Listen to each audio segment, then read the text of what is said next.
सानवी की फ्लाइट जब गुवाहाटी एयरपोर्ट पर लैंड हुई तब वो दोनों बहुत एक्साइटेड थे। फाइनली 4 साल के रिलेशनशिप के बाद वो अपनी ड्रीम डेस्टिनेशन वेडिंग करने वाले थे और उनके लाइफ टाइम इवेंट के लिए चेरापूंजी की नेचुरल ब्यूटी परफेक्ट डेस्टिनेशन थी। मगर वो ये नहीं जानते थे कि उनकी ड्रीम वेडिंग उन दोनों के लिए सबसे भयानक याद बनकर रह जाएगी।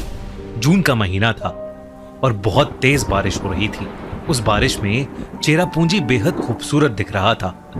अद्वैत और सानवी गुवाहाटी से चेरापूंजी बस से जाने वाले थे। बस में बैठते ही सानवी को एक बात बहुत अजीब लग रही थी। बस में उनके और बस ड्राइवर के अलावा सिर्फ एक घूंघट ओढ़े औरत थी जो बस की बिल्कुल आखिरी सीट पर बैठी थी। सानवी का ध्यान उस औरत पर बार बार जा रहा था और सबसे अजीब बात थी कि जितनी बार सानवी उसकी तरफ देखती वो औरत कुछ मंत्र पढ़ने लगती और फिर सानवी को एक डरावनी सी स्माइल देती। सफर लंबा था तो ड्राइवर ने चाय नाश्ते के लिए एक ढाबे पर गाड़ी रोक दी। अद्वैत ने देखा कि सानवी की आंख लग गई है तो उसने सोचा कि वो उतर कर चाय नाश्ता ले आएगा और फिर आकर सानवी को जगा देगा। अद्वैत और ड्राइवर के बस से उतरते ही सानवी की आंख खुली तो उसके होश उड़ गए। वो घूंघट वाली औरत उसके बगल में बैठी थी। उसका चेहरा आधा कटा हुआ था। इससे पहले कि सानवी वहां से भागती उसने जोर से सानवी का हाथ पकड़ लिया।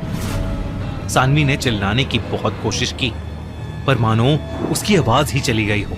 कुछ देर में अद्वैत चाय नाश्ता लेकर बस में चढ़ा तो उसने देखा कि सानवी की आंखें बंद हैं पर वो बुरी तरह घबराई हुई है।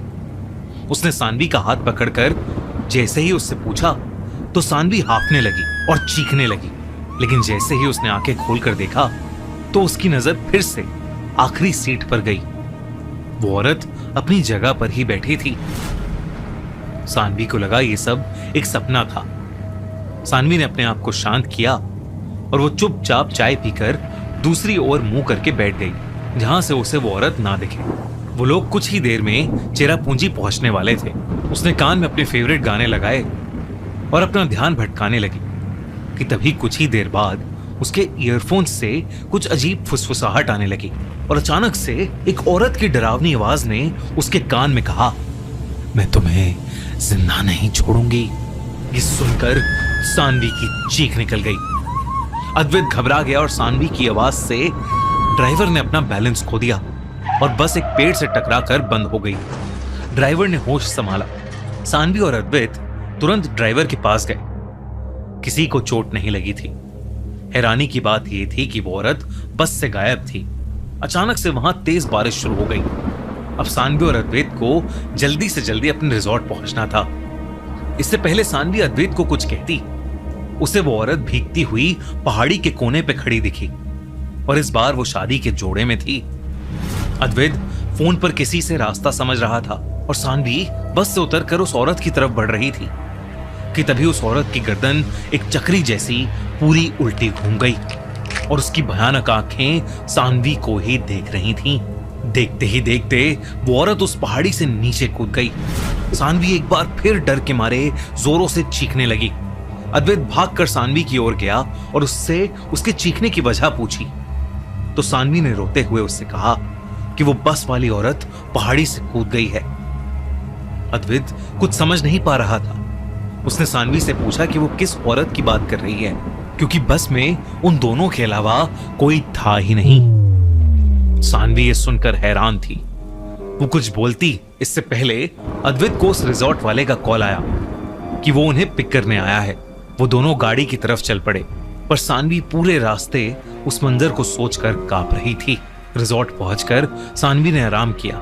उठकर उसने जब अद्वैत को सारी बात बताई तो अद्वैत को लगा कि सानवी को शादी का स्ट्रेस हो रहा है और इसी स्ट्रेस के चलते वो ये सब सोच रही है, पर ऐसा कुछ भी नहीं है। सानवी ने भी अद्वैत की बात मान ली और वो दोनों अपनी 2 दिन बाद होने वाली शादी की तैयारी में लग गए। अगले दिन रिजॉर्ट में उनके सब करीबी फैमिली मेंबर्स पहुंचे और मेहंदी की रस्म का टाइम हुआ। माहौल और चहल पहल देख सानवी बहुत खुश थी और वो पिछली शाम हुई बातों को भूल चुकी थी। कुछ देर बाद वो अपनी मेहंदी लगवाने के लिए बैठी। सानवी सबको नाचते गाते देख रही थी।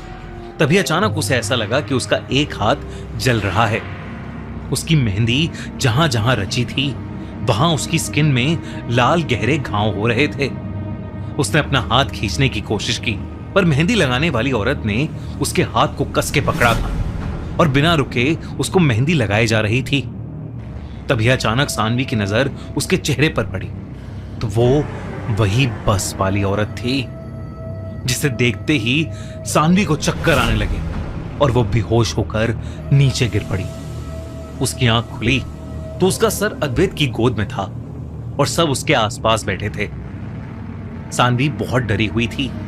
उसके हाथ सच में घाव से भरे थे और मेहंदी पूरी बिगड़ गई थी। वो अपना हाथ देखकर रोने लगी तो अद्वैत ने उसे दिलासा दिया कि बस मेहंदी से हुई एलर्जी है, दवाई से ठीक हो जाएगी। सानवी जानती थी कि उसकी बात मानने वाला वहां कोई नहीं है और उसके मन में यह बात घर कर गई थी कि वो औरत जो कोई भी है वो सानवी की शादी नहीं होने देना चाहती, इसलिए उसके साथ ये अपशगुन हो रहे हैं। अगले दिन शादी वाली सुबह सानवी बहुत डरी हुई थी, पर वो किसी और को परेशान नहीं करना चाहती थी, इसलिए उसने किसी से कुछ नहीं बोला। शादी का मंडप रिजॉर्ट के बैंक्वेट हॉल में था, जिसकी एक तरफ बड़ी बड़ी खिड़कियां थीं, जहां से बारिश में भीगा हुआ चेरापूंजी बहुत खूबसूरत लग रहा था। सानवी और अद्वैत शादी के जोड़े में काफी सुंदर दिख रहे थे। जैसे ही दोनों मंडप पर बैठे तभी अचानक लाइट जाने से गुप अंधेरा हो गया। बस हवन कुंड की रोशनी में वो एक दूसरे को थोड़ा बहुत देख पा रहे थे। तेज बारिश से ये सब होना वहां आम बात थी। पंडित जी ने बिना देरी के मंत्र पढ़ने शुरू कर दिए। अचानक सानवी को ऐसा लगा मानो कोई अद्वैत के पीछे बैठा है। उसने हल्की सी गर्दन घुमाई तो उसके होश उड़ गए।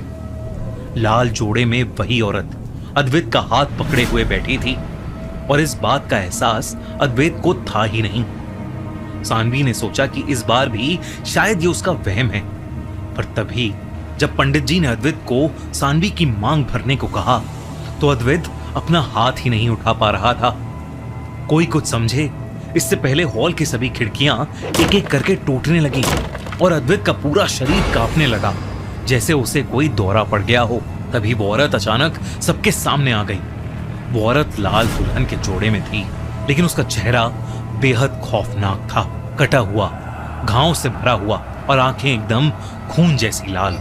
अचानक उसने अद्वैत की गर्दन पकड़ी और उसे इस कदर मोड़ा कि अद्वैत की सांसें वहीं रुक गईं। सानवी का ये देखकर दिल बैठ गया। तभी उस औरत ने सानवी को गर्दन से उठाया और उसे लेकर वो खिड़की से बाहर एक खाई में कूद गई। सानवी और अद्वैत की शादी उनके पूरे परिवार के लिए मातम बन गई। अद्वैत की मौत हो चुकी थी और सानवी की तलाश जारी थी। तभी गांव के किसी बूढ़े आदमी ने उनके परिवार वालों को बताया कि कई सालों पहले, इस रिजॉर्ट से भी बनने से पहले, इस पहाड़ की ढलान पर एक लड़की रहती थी। उसकी शादी के दिन उसके पति ने उसे ढलान से धक्का देकर खाई में गिरा दिया। कहते हैं तब से उसकी आत्मा इस जगह पर है और वो किसी की शादी नहीं होने देती, और अगर कोई फिर भी मंडप तक आ जाता है तो वो उसकी जान ले लेती है। उस रिजॉर्ट में होने वाली वो पहली शादी थी, इसलिए रिजॉर्ट वालों ने कभी पहले इस कहानी पर ध्यान नहीं दिया था। 2 हफ्तों के बाद सानवी की लाश पहाड़ी के नीचे एक जंगल में मिली। उसका मंगलसूत्र उसके गले में फंसा हुआ था, मानो जैसे उसी से उसका गला घोटा गया हो।